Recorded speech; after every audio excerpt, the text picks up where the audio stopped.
Hello everyone. এই তীব্র গরমের মধ্যেও আজকে আমাকে ফরিদপুর যেতে হবে। এর কারণ হচ্ছে আমার কলেজের কিছু ইম্পর্টেন্ট কাজ আছে, সেগুলো করতে হবে।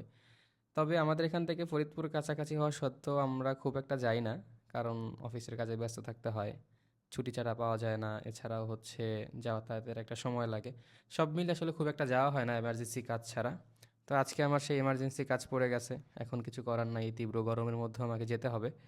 সো রওনা দিয়ে দিলাম ফরিদপুরের উদ্দেশ্যে। আর ফরিদপুর না যেতে চাওয়ার প্রধান কারণ হচ্ছে ট্রান্সপোর্ট ব্যবস্থা।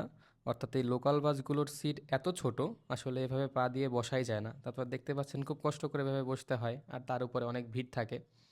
তো আমি ফাইনালি চলে আসলাম আমার কলেজে। তো আমার ক্যাম্পাসটা হচ্ছে অনার্স শাখা। তো ফরিদপুরের রাজেন্দ্র কলেজে দুটো শাখা আছে, ডিগ্রি শাখা, অনার্স শাখা, সবাই জানেন। তো আমার কাছে বেসিক্যালি মনে হয় ডিগ্রি শাখার তুলনায় আমাদের অনার্স শাখাটা অনেক বেশি সুন্দর।